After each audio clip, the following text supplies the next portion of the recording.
सो ये आज हमारा लास्ट पार्ट है किसका, एस फ्लोक एलिमेंट्स का, ठीक है, जिसमें हमें क्या पढ़ना है, क्राउन ईथर के बारे में पढ़ना है और क्रिप्टेट्स के बारे में पढ़ना है, ठीक है। क्राउन ईथर बोल देते हैं या फिर इनका दूसरा नाम क्या होता है, साइक्लिक पॉलीईथर्स।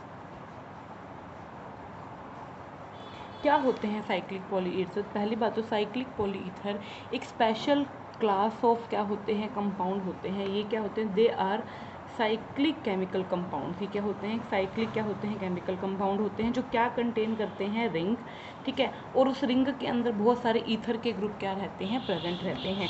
तो ये क्या है, अच्छा इनका नाम क्राउन ईथर क्यों पड़ा, क्योंकि ये क्या है, क्राउन की शेप में क्या होते हैं, एक दूसरे के साथ क्या होते हैं, ऐसे ज्वाइन होते हैं, इसलिए हम इनको क्या बोलते हैं, क्राउन ईथर।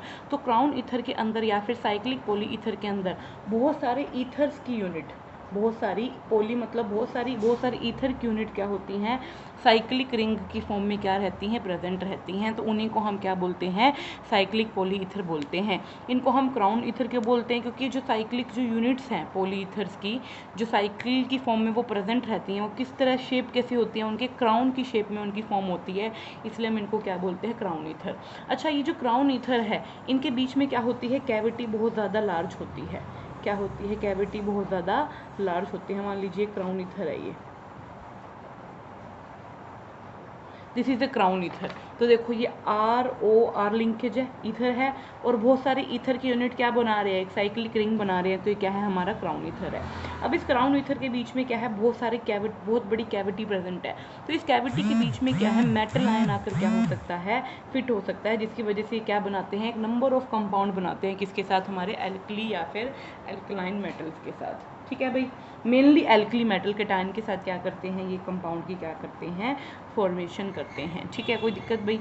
हाँ जी, तो ये हमारा क्या है, क्राउन ईथर है। क्या क्या है भाई, ये हमारा क्राउन ईथर है। ये क्राउन ईथर क्या काम करते हैं, पहली बात तो बहुत सारी ऑर्गेनिक रिएजेंट्स में इनका यूज़ होता है, ऑर्गेनिक सिंथेसिस में इनका यूज़ होता है, प्लस स्टेबिलिटी प्रोवाइड करने के लिए भी यूज़ होते हैं कई कंपाउंड्स को, ठीक है।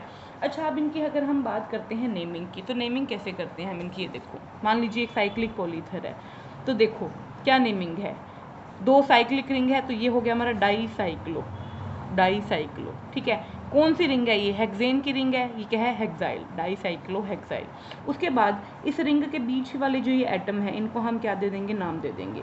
अच्छा एक और चीज़, यहाँ इसके अंदर क्या होते हैं, दो oxygen atom through a methylene bridge क्या रहते हैं, एक दूसरे से सेपरेट रहते हैं। जैसे ये देखो, ये दो ऑक्सीजन है, बीच में एक ब्रिज प्रेजेंट है, एक कार्बन, ये मिथाइलिन एक ब्रिज है। तो ये दोनों ऑक्सीजन एटम दो कार्बन एटम के थ्रू क्या रहते हैं, इनके अंदर सेपरेटेड रहते हैं। चाहे आप कहीं भी देख लीजिए, जैसे ये दो ऑक्सीजन दो कार्बन के थ्रू सेपरेटेड है, ये दो ऑक्सीजन दो कार्बन के थ्रू सेपरेटेड है, तो क्या रहते हैं इनके अंदर, ये रिंग क्या रहती है, जो है जो पूरी की पूरी क्राउन के अंदर क्या है, दो ऑक्सीजन एटम क्या है, थ्रू अ मिथाइलिन ब्रिज क्या रहते हैं, सेपरेट रहते हैं, ठीक है।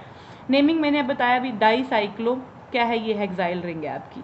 अच्छा ये जो बीच वाली ये जो क्राउन बन रहा है, इसको हमने नंबर दे देना, जैसे 1 2 3 4 5 6 7 8 9 10 11 12 13 14 15 16 17 18, टोटली एलिमेंट हो गए 18। तो ये हो गया 18 का क्या बन रहा है, क्राउन बन रहा है, तो ये 18 क्राउन। अच्छा ये 6 क्या है, 6 बताता है नंबर ऑफ ऑक्सीजन एटम, कितने नंबर ऑफ ऑक्सीजन एटम है, 1 2 3 4 5 6। तो इसका नाम क्या हो गया, कंप्लीट क्या हो गया, डाईसाइक्लोहेक्साइल 18 क्राउन 6, इसका क्या हो गया, नाम हो गया। जैसे अगर हम इस रिंग की बात करें, तो आप इस रिंग को क्या नाम दोगे, अब इसके आगे को यहाँ पर मैंने कोई और एक्स्ट्रा रिंग तो जोड़ नहीं रखी, तो ये पूरा का पूरा एक क्राउन है, तो नंबर दो इनको 1 2 3 4 5 6 7 8 9 10 11 12। तो ये क्या है हमारा 12 क्राउन। कितने ऑक्सीजन आइटम है, 4, तो ये है हमारा 12 क्राउन 4 की क्या हो जाएगी, हमारी ये रिंग हो जाएगी, ठीक है। डिफरेंट टाइप की रिंग जो है प्रेजेंट होती हैं, जैसे ये देखो ये क्या है हमारी डाई बेंजो, और बीच में 14 है, तो 14 क्राउन 4 क्यों लगाया, क्योंकि 4 ऑक्सीजन एटम है। ये बेंजो 15 क्राउन 5 है। डिफरेंट टाइप की जो है रिंग क्या हो सकती है, प्रेजेंट हो सकती है। अब इस रिंग के अंदर कौन सा मेटल एटम फिट होगा, वो डिपेंड करता है कि कौन सा मेटल जाके कौन सी रिंग के अंदर जो है सबसे अच्छी बॉन्डिंग करेगा, ठीक है। छोटा एटम मेटल होगा तो वो ऐसी रिंग के अंदर जाकर अच्छे से बॉन्डिंग होगा जिसका साइज़ क्या होगा, छोटा होगा। बड़ा मेटल होगा तो वो क्या है, ऐसी रिंग के अंदर जाकर अच्छी बॉन्डिंग कर पाएगा जिसका साइज़ क्या होगा, बड़ा होगा। तो वही है, तो जो लिथियम है वो जनरली क्या है, वो जो है रिंग बनाता है वो कौन से हमारे पॉलीथर के साथ बनाता है, 14 क्राउन 4, या फिर हम यहाँ पर कई बार आपको 12 क्राउन 4 रिंग के साथ भी लिखा हुआ दिख सकता है। सोडियम रिंग की फॉर्मेशन करता है 15 क्राउन 5 के साथ, ठीक है। पोटेशियम करता है 18 क्राउन 6 के साथ, और रिबिडियम करता है 21 क्राउन 7 के साथ। क्या करता है, जो है साइक्लिक पॉलीईथर के साथ क्या करता है, अपनी जो है बॉन्ड की फॉर्मेशन करता है। क्योंकि जितना छोटा साइज होगा उतनी छोटी रिंग की ज़रूरत पड़ेगी, और जितनी छोटी रिंग होगी उतनी अच्छी क्या होगी, बॉन्ड की फॉर्मेशन होगी, उतनी ज़्यादा इलेक्ट्रोस्टैटिक इंट्रैक्शन होंगी, और उतना ही ज़्यादा वो हमारा जो है कंपाउंड क्या बनेगा, स्टेबल बनेगा, ठीक है। नेक्स्ट बात करते हैं क्रिप्टेट क्या होते हैं। क्रिप्टेट भी एक तरह से क्या होते हैं, साइक्लिक कंपाउंड्स ही होते हैं, आपके पॉलीसाइक्लिक कंपाउंड्स या फिर मैक्रोसाइक्लिक कंपाउंड भी बोल देते हैं, जिसमें बहुत सारी साइक्लिक यूनिट्स क्या है आपस में जुड़ी हुई होती हैं, उनको हम बोलते हैं मैक्रोसाइक्लिक कंपाउंड, ठीक है। किसकी तरह होते हैं, ये होते सेम क्राउन ईथर की तरह है, लेकिन डिफरेंस कहाँ होता है, क्राउन ईथर में सिर्फ कार्बन और ऑक्सीजन होते हैं, लेकिन इनके अंदर कार्बन, ऑक्सीजन और एक हेटेरो एटम भी क्या रहता है, प्रेजेंट रहता है। वो हेटेरो एटम नाइट्रोजन भी हो सकता है, फॉस्फोरस भी हो सकता है, और वो सल्फर भी हो सकता है, ठीक है। इसलिए क्या है, क्रिप्टेट्स क्या होते हैं, पॉलीसाइक्लिक लिगेंड्स होते हैं, जो क्या है कार्बन और ऑक्सीजन तो कंटेन करते ही करते हैं, लेकिन साथ में कार्बन और ऑक्सीजन तो कंटेन करते ही करते हैं, लेकिन साथ में एक hetero atom like nitrogen, phosphorus और सल्फर भी क्या है, इनकी रिंग में क्या रहते हैं, प्रेजेंट रहते हैं। अच्छा, क्रिप्टेट का मतलब होता है हिडन, क्योंकि इसके अंदर जो मेटल एटम इसकी सेंटर की कैविटी में आकर फिट होता है ना, वो मेटल एटम क्या है, बिल्कुल छुपा हुआ होता है, दिखाई नहीं देता, इसलिए इनका नाम क्या पड़ा है, क्रिप्टेट पड़ा है। तो ये आपको ये क्रिप्टेट दिख रहा है, तो ये देखिए इसमें क्या है, ऑक्सीजन है, ऑक्सीजन मिथाइलिन ब्रिज के थ्रू सेपरेटेड है, लेकिन साथ में और भी क्या आपको दिख रहा है, यहाँ पर नाइट्रोजन दिख रहा है, और यहाँ पर बहुत सारी साइक्लिक रिंग क्या है आपस में ज्वाइन है। तो ये किसका कंपाउंड, कैसे कंपाउंड है, पॉलीसाइक्लिक कंपाउंड है, मतलब बहुत सारी साइक्लिक रिंग क्या है आपस में यहाँ पर जुड़ी हुई है। एग्जाम्पल याद रखना है, एक सोडियम क्या करता है, किसके साथ, इस 222 क्रिप्ट के साथ, ये है 222 क्रिप्ट के साथ क्या बनाता है, एक साइक्लिक कंपाउंड बना लेता है, जिसका नाम क्या है, सोडियम 222 क्रिप्ट पॉजिटिव और Na नेगेटिव। तो जैसे ही दो सोडियम आयन क्या करते हैं, रिएक्ट करते हैं इस कंपाउंड के साथ, क्रिप्टेट्स के साथ, ठीक है, किसकी प्रेजेंस में, इथाइलिन अमीन की प्रेजेंस में, तो ये कंपाउंड बना लेते हैं किसके साथ, इन क्रिप्टेट्स के साथ। तो इन क्रिप्टेट के अंदर आप देखो, जब सोडियम रिएक्ट कर रहा है तो इसके अंदर एक तो सोडियम है पॉजिटिव, एक है सोडियम नेगेटिव। इसका मतलब जब हम दो सोडियम लेकर चले होंगे तो वो दो सोडियम ने क्या किया होगा, आपस में ही रिएक्ट करके एक तो केटायन बना लिया होगा और एक एनायन बना लिया होगा, ठीक है। लेकिन जैसे ही हमने क्या डाला, इसके अंदर क्रिप्टेट डाला, क्या ही डाला, क्रिप्टेट डाला, तो क्रिप्टेट ने क्या कर लिया, फटाफट इस सोडियम के साथ मिलकर क्या बना लिया, कंपाउंड बना लिया, और इस सोडियम पॉजिटिव केटायन को क्या कर लिया, शील्ड कर लिया, ठीक है। किससे शील्ड कर लिया, इस Na नेगेटिव से। तो ये एक तरह से क्या काम कर रहे हैं, यहाँ पर शील्डिंग का भी क्या करते हैं, क्रिप्टेट क्या करते हैं, काम करते हैं। क्योंकि जैसे ही Na आपस में रिएक्ट करके Na पॉजिटिव Na नेगेटिव बनाएंगे तो क्या हो जाएगा, क्रिप्टेट फट से आकर क्या है, इस Na पॉजिटिव को क्या कर लेगा, सराउंड कर लेगा, इसके अराउंड रिंग बना लेगा, और जिससे क्या है, ये Na नेगेटिव से क्या हो जाएगा, सेपरेट हो जाएगा। इसलिए Na आपको अंदर दिख रहा है पॉजिटिव, और Na नेगेटिव आपको क्या दिख रहा है, बाहर दिख रहा है। तो ये क्या कर रहे हैं, एक तरह से शील्डिंग का भी क्या कर रहे हैं, काम कर रहे हैं। देखो लिखा हुआ है ना, इंटरेस्टिंग फीचर है कि यहाँ पर सोडाइड आयन फॉर्म होता है, ठीक है, लेकिन जो क्रिप्टेट है वो क्या कर लेते हैं, Na पॉजिटिव आयन को शील्ड कर लेते हैं, ताकि वो वापस Na नेगेटिव के साथ कंबाइन ना होके Na ना बना ले, ठीक है। तो ये क्या है, एक तरह से शील्डिंग का भी क्या करते हैं, काम करते हैं।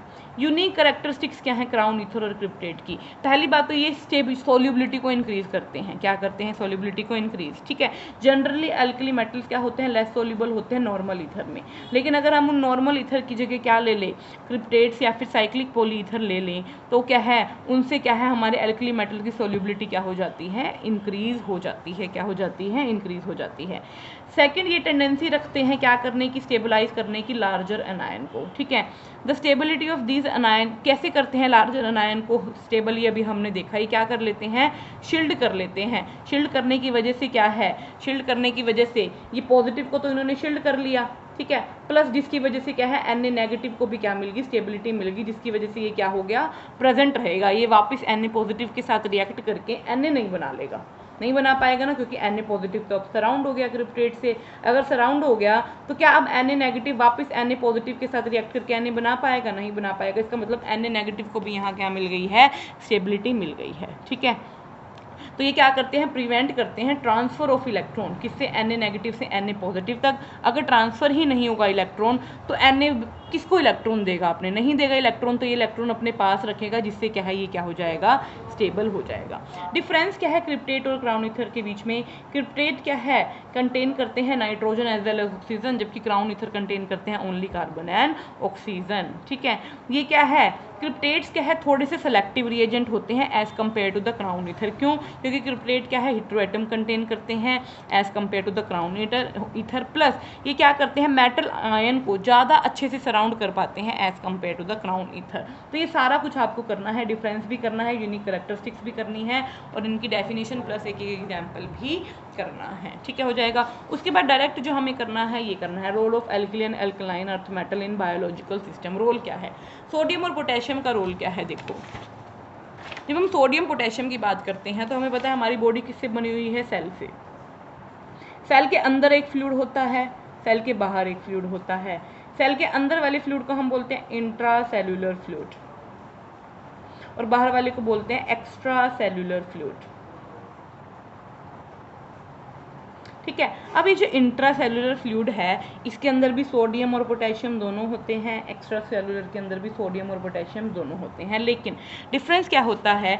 इंट्रा सेल्यूलर के अंदर तो पोटेशियम की कंसंट्रेशन ज़्यादा होती है सोडियम से, और एक्स्ट्रा सेल्यूलर के अंदर क्या होता है? एक्स्ट्रा सेल्यूलर के अंदर आपको दिखेगा कि जो है किसकी कंसंट्रेशन ज़्यादा होती है? सोडियम की कंसंट्रेशन ज़्यादा होती है, किससे? पोटेशियम से।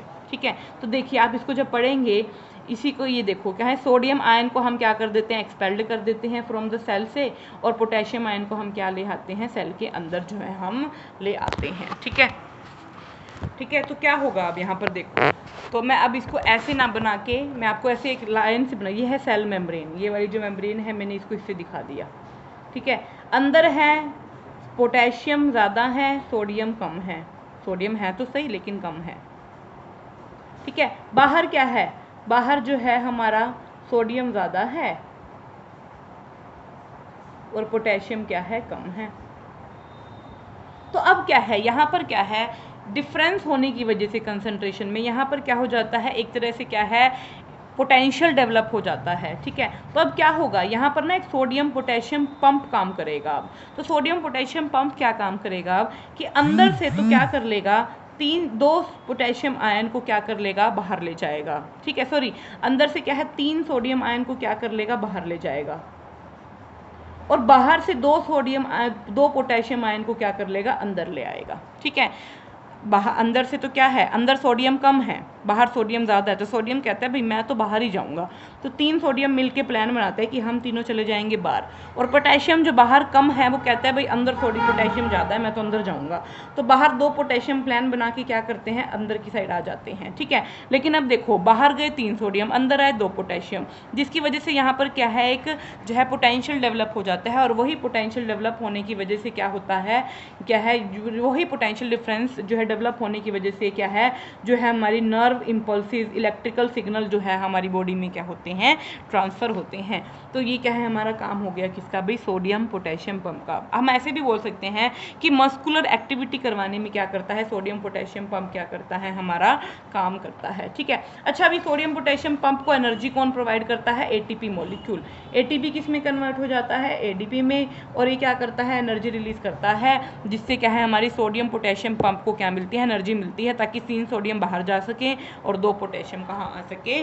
जो है सेल के अंदर आ सके। ठीक है, हो जाएगा, तो ये पढ़ लेना आप। ठीक है, ये क्या है? सेल एक्वायर कर लेता है एक्स्ट्रा नेगेटिव चार्ज अंदर वाला, और एक्सटीरियर एक्वायर कर लेता है एक्स्ट्रा पॉजिटिव चार्ज। ठीक है, जिसकी वजह से क्या है?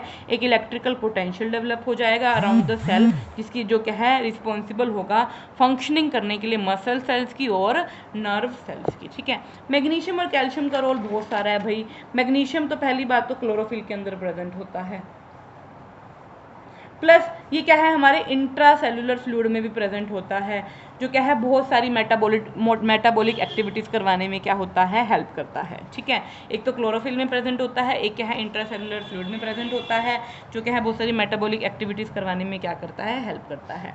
अगर हम किसकी बात करें, कैल्शियम की, हमारे टीथ की फॉर्मेशन में कैल्शियम प्रेजेंट रहता है। आपको पता है जो हमारी टीथ का इनेमल वाली लेयर होती है, ठीक है, वो किसकी बनी हुई होती है, कैल्शियम की, फ्लोरोएपिटाइड की, जिसका कैल्शियम क्या होता है, पार्ट होता है। प्लस आपका कहीं कट लग जाता है तो वो ब्लड क्लोट करने में, मतलब उस ब्लड को जमाने में किसका कौन हेल्प करता है, कैल्शियम भी क्या करता है, एक इंपॉर्टेंट रोल प्ले करता है। ऑल्दो और सारे एंजाइम्स भी हैं, प्लस कुछ पोटेशियम भी है, विटामिन के भी है जो हेल्प करता है, लेकिन कैल्शियम भी क्या करता है, ब्लड क्लोटिंग में क्या करता है, हेल्प करता है। प्लस मस्कुलर कॉन्ट्रैक्शन रिलैक्सेशन में भी क्या करता है, कैल्शियम क्या करता है, इंपॉर्टेंट रोल क्या करता है, प्ले करता है। ठीक है, तो बहुत सारे मस्कुलर क्रैम्प जो होते हैं मसल, वो क्या है, प्रिवेंट किए जा सकते हैं अगर हम क्या लेना स्टार्ट कर दें, कैल्शियम लेना क्या कर दें, स्टार्ट कर दें। ठीक है, तो यहाँ पर क्या है, role of magnesium and calcium भी क्या होता है, खत्म। ज़्यादा डिटेल में नहीं करना है, आपको बस पता होना चाहिए कि सोडियम और पोटेशियम का रोल कहाँ होता है, सोडियम पोटेशियम पंप में होता है। सोडियम ज़्यादा अमाउंट में क्या होता है,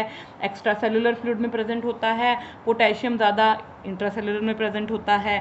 ठीक है, जिसकी वजह से अंदर की साइड जो थोड़ा पोटेशियम होगा, सोडियम होगा, वो बाहर जाने की ट्राई करेगा, और बाहर जो थोड़ा पोटेशियम होगा वो अंदर आने की ट्राई करेगा, जिसकी वजह से क्या है, एक इलेक्ट्रिकल पोटेंशियल डेवलप हो जाता है अक्रॉस द मेम्ब्रेन, जो क्या है, नर्व सेल्स और मसल सेल्स की फंक्शनिंग में क्या करता है, हेल्प करता है। तो यहाँ पर हमारा जो है एस ब्लॉक एलिमेंट है वो क्या होता है, फिनिश होता है। Okay, thank you.